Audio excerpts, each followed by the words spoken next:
दोस्तों, सिनोनियम्स मुतरादिफ या पर्यायवाची के इस वीडियो में भी हम आपके लिए 20 ऐसे अल्फाज लेकर आए हैं जो हम बहुत सुनते हैं, इस्तेमाल करते हैं। तो चलिए आज हम देखते हैं कि वो कौन कौन से अल्फाज हैं। दोस्तों, पहला जो लफ्ज मैंने लिया है वो है येलो। येलो हम सब जानते हैं कि पीले रंग को कहा जाता है, लेकिन उसका मुतरादिफ जर्द है। जिस तरह से हिंदी में उसका पर्यायवाची पीत है, पीत वर्ण यानी पीला रंग। उसके बाद हमने लफ्ज लिया है लाइफ। लाइफ कहते हैं जिंदगी को, जिसे हम हिंदी में जीवन कहते हैं। हयात उसका मुतरादिफ है प्राण, जिसका हिंदी पर्यायवाची है।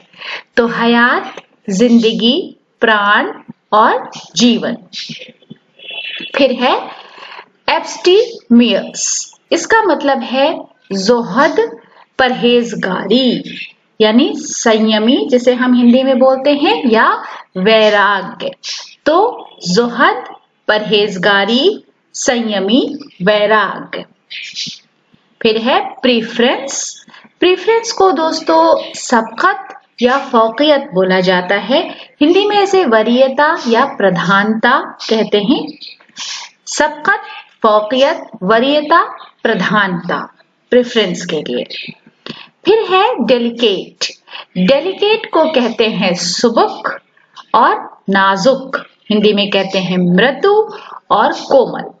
सुबक, नाजुक, मृदु और कोमल। उसी तरह से लफ्ज है सरेंडर या डिलीवरी। उसे बोलते हैं तहवील, सुपुर्दगी। हिंदी में जिसे हम सौंपना कहते हैं या गिरफ्तारी भी कहते हैं। तहवील, सुपुर्दगी, गिरफ्तारी, सौंपना। याद रखिए, हर एक लफ्ज का, हर एक शब्द का अपना एक बैकग्राउंड होता है, एक कॉन्टेक्स्ट होता है, तो उसी के हिसाब से वो इस्तेमाल होते हैं। फिर है प्रेज। प्रेज का मतलब है सताइश या तारीफ। हिंदी में जिसे प्रशंसा या सराहना बोलते हैं। तो सताइश, तारीफ, सराहना या प्रशंसा। फिर वॉर। वार को कहते हैं जंग, लड़ाई, संग्राम या युद्ध। हिंदी में जंग, लड़ाई, युद्ध और संग्राम, ये उसके पर्यायवाची और मुतरादिफ हैं। फिर अगला लफ्ज है मैजिक। मैजिक का मतलब है सहर, जिसे हम जादू कहते हैं। हिंदी में हम उसे टोना या टोना टोटका कहते हैं। सहर के लिए इंद्रजाल भी इस्तेमाल होता है। सहर, जादू, टोना टोटका, इंद्रजाल। फिर है अटरेंस। अटरेंस का मतलब है सुखन, कलाम, वार्ता जिसे हिंदी में कहते हैं, और उसका मतलब काव्य पाठ या पोइट्री से भी हो सकता है। क्योंकि सुखन और कलाम बहुत ब्रॉड मतलब में इस्तेमाल होते हैं उर्दू में, तो इसीलिए वो वार्ता भी हो सकता है, वो कविता भी हो सकता है, वो काव्य भी हो सकता है। सुखन, कलाम, काव्य और वार्ता। फिर है हैबिट। हैबिट के लिए लफ्ज है सरिश्त या फिर खसलत। हिंदी में जिसे गुण या स्वभाव कहा जाता है, तो सरिश्त, खसलत, गुण और स्वभाव। उसके बाद है इंटॉक्सिकेशन। इंटॉक्सिकेशन का मतलब है खुमार या सुरूर, जिसे हम हिंदी में प्रमाद या उन्माद कहते हैं। खुमार, सुरूर, उन्माद या प्रमाद। फिर है लेयर। लेयर कहते हैं परत या सतह को। हिंदी में जिसे पटल या तह बोलते हैं। परत, सतह, तह और पटल। फिर है अगला लफ्ज साइलेंस। साइलेंस कहते हैं सुकूत या सन्नाटे को, जिसको हिंदी में हम जब पर्यायवाची बनाते हैं शांति या निस्तब्धता।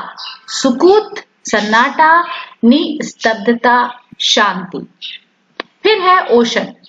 ओशन उर्दू में बहर है या समंदर। हिंदी में महासागर या सागर। तो बहर, समंदर, सागर, महासागर। फिर अगला लफ्ज है हमारे पास ट्रैवल। ट्रैवल है सयाहत या सफर, यात्रा या देशाटन। सयाहत, सफर, देशाटन और यात्रा। फिर है ब्रेव। ब्रेव कहते हैं शुजा या बहादुर, जिसे हिंदी में निडर या शूरवीर कहा जाता है। शुजा, बहादुर, शूरवीर या निडर। फिर पर्सन। पर्सन के लिए जो लफ्ज इस्तेमाल होता है वो है फर्द या शख्स, हिंदी में व्यक्ति या जन। तो फर्द, शख्स, जन या व्यक्ति। फिर है प्रेसिडेंसी, जिसे हम शर्फ बोलते हैं या तरजीह बोलते हैं, हिंदी में वरीयता या प्राथमिकता। शर्फ, तरजीह, प्राथमिकता या वरीयता। फिर अगला लफ्ज है बैशफुलनेस, जिसे कहा जाता है शर्म और हया, हिंदी में संकोच और लज्जा। शर्म, हया, लज्जा, संकोच। तो दोस्तों, आज के वीडियो के लिए हमारी ये पेशकश थी। वीडियो आपको कैसा लगा, आपके कमेंट्स का हमें कमेंट्स बॉक्स में इंतजार रहेगा। अगर अभी तक आपने हमारे चैनल को सब्सक्राइब नहीं किया है तो जरूर सब्सक्राइब करें। वीडियो देखने के लिए बहुत बहुत शुक्रिया।